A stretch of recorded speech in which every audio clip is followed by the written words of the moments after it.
রব্বুল আলামিন বলেন আল্হাকুমুত তাকাসুর হাত্তা যুরতুমুল মাকাবির। ও গোলাম, দুনিয়ার সম্পদ, লোভ লালসা তোদেরকে পাগল বানিয়ে দিয়েছে। এই লোভ পাগলামি কোনোদিন তোদের থামবে না যতদিন না তোরা কবরে ঢুকবি। ঠিক কিনা? কার কথা?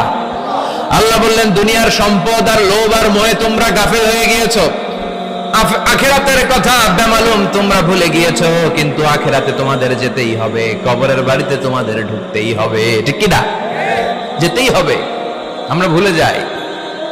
আলহাকুমুত তাকাসুর, অতিরিক্ত পাওয়ার লোভ, বেশি বেশি খাওয়ার লোভ, বেশি বেশি জমানোর লোভ মানুষকে গাফেল বানিয়ে দিয়েছে। এটা মানুষের স্বভাব। আরো চাই, আরো চাই, এই স্বভাবটা আছে না নাই? দেখবেন ছোট বাচ্চারা মসজিদের দোয়া অনুষ্ঠান শেষে জিলাপি দেয় না? বড়ে কৃষ্ণপুর কি দেয়?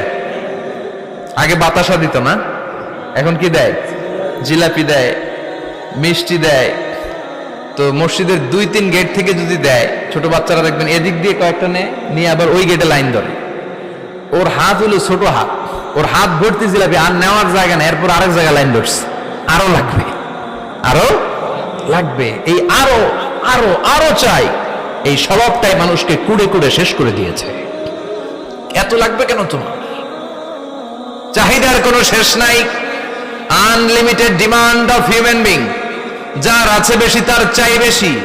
যার সাইকেল আছে তার হোন্ডা চাই, হোন্ডা আছে তো প্রাইভেট কার চাই, প্রাইভেট কার আছে তো প্লেন চাই, প্লেন আছে তো হেলিকপ্টার চাই, হেলিকপ্টার আছে তো ওইটা চাই, ওইটা আছে তো সেটা চাই।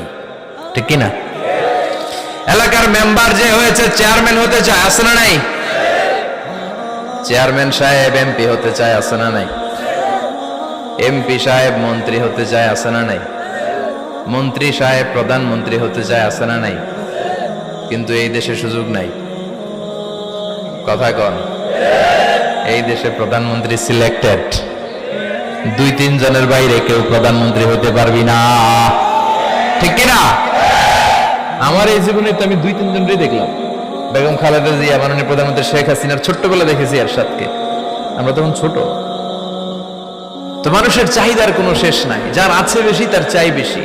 এজন্য বিষ্ণু বলেছেন উনজুরু ইলা মান হুয়া আসফালা মিন, তোমার চেয়ে যে খারাপ আছে ওর দিকে তাকাও। ওয়ালা তানজুর মান হুয়া আ'লা মিন, তোমার চেয়ে যে ভালো আছে ওর দিকে তাকায়ও না, তোমার চেয়ে যে খারাপ অবস্থানে আছে ওর দিকে তাকাও।